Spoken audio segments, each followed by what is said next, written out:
to the Critter Tips channel. I'm so glad you stopped here. This is a channel about animals, training, dog training, horse training, and some interesting tips. And today we're going to learn about how to cinch up a saddle correctly. It's a rainy, moist day here today, so I'm first going to take my baby powder and I'm going to undo my cinch that's been neatly put up here so that all I have to do is take the tip of it and pull down so it doesn't drag on the ground when we put the saddle away. Now I'm going to put baby powder on the cinch to make it slide better. Today we're going to cinch up a Western saddle. This is called the cinch strap that I just put baby powder on to make things slide easier with the leather. Underneath here I'm going to grab the cinch. And this particular cinch is from Weaver Leather Company and it has a little special roller on it.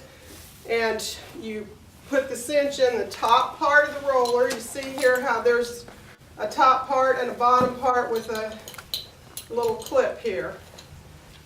We're going to put the cinch in through the top part and it slides nicely because the roller and the baby powder. Then we're going to go back up here to the top, put the cinch in through there. Now a lot of people think they're done when they just have these two layers here of cinch, and that's why their saddle slides and they fall off the horse, which is kind of a dangerous thing to have happen. So we need to make sure that we have 3 pieces of leather so that it can grip itself and won't come loose on the horse.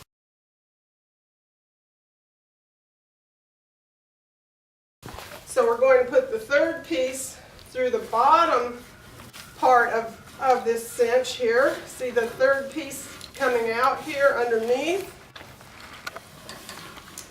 And I'm going to gently give it pull out and up, out and up. And we don't want to make the horse uncomfortable. We don't ever want to jerk it or anything like that. We want to keep the horse comfortable. So you notice it has holes in it here. We can fasten it with either this clip here in one of the holes, like so. And if we do that, you see how that sticks out? That tongue sticks out. The way to get it to go back flush with the cinch is you take your hands from either side with all 4 fingers and you pull out until that tongue goes flush with the cinch ring. Now, we don't tighten the cinch fully until the horse has been walked away from the barn a few steps. But let me show you another way we can tighten this cinch. Now I'm undoing it. Okay.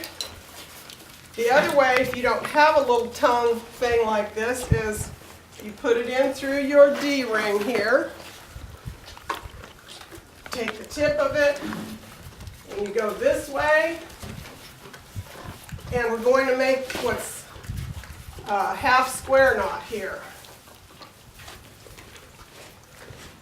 And then we lock it by coming through this loop, down like this, and we tug on that part until that's tight.